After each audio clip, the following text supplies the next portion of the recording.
నడుము వంపుల్లో నైరుతి పవనాలు, ఎర్రని పెదవుల్లో యమునా తీరాలు, ఈ కుంచెకు దొరికేనా ప్రియభామిని అందాలు.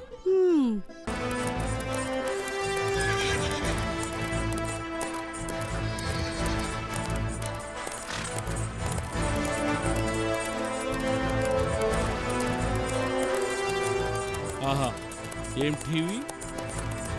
ముఖంలో ఆ రాజసం చూడు. ఆహా, మహారాజులా ఉన్నాడు కదూ.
నడుము వంపుల్లో నైరుతి పవనాలు, ఎర్రని పెదవుల్లో యమునా తీరాలు,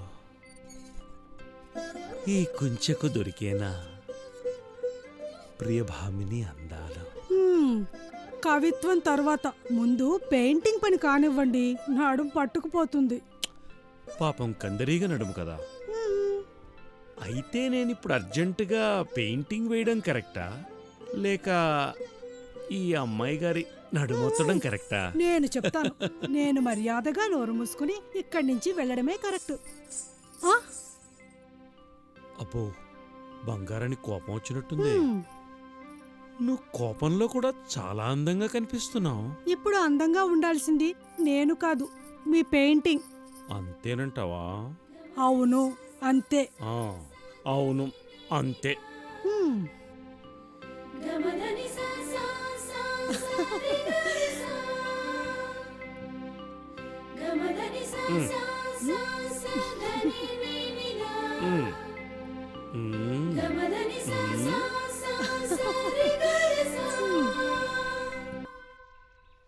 అలా ఫోటోగ్రఫీ, చిత్రలేఖనాలే ప్రపంచంగా బ్రతుకుతున్న నా జీవితంలోకి న్యూస్ పేపర్లో వచ్చిన ఒక వార్త కొత్త ఆలోచనల్ని మోసుకొచ్చింది. నా జీవిత గమనాన్ని అనుకోని మలుపుల్లోకి నడిపింది. అలా నా భార్య ఇచ్చిన సలహాతో, ధైర్యంతో నా ఫోటో స్టూడియోను కుదవపెట్టి 30,000 రూపాయలతో క్రోనో మెగాఫోన్ కొన్నాను. లండన్లో సినిమా వ్యాపారంలో ఉన్న బ్రిటిష్ గవర్నమెంట్ అనే సంస్థ అధినేతలు ఈ క్రోనో మెగాఫోన్ని తయారు చేశారు. బకింగ్హామ్ రాజభవనంలో 5వ జార్జ్ ప్రభు, మేరీ రాణిల సమక్షంలో వారు ఈ సాధనంతో తొలి ప్రదర్శన ఇచ్చారు.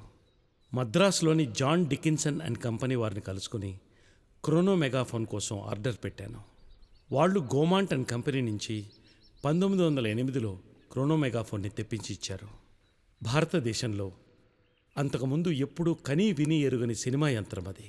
ఆ యంత్రాన్ని తెప్పించి పని చేయించి చూసేదాకా నేను ఎన్ని నిద్రలేని రాత్రులు గడిపానో నాకే తెలుసు. క్రోనో మెగాఫోన్తో మద్రాసులోని విక్టోరియా పబ్లిక్ హాల్లో మొదటి ప్రదర్శన ఏర్పాటు చేశాను.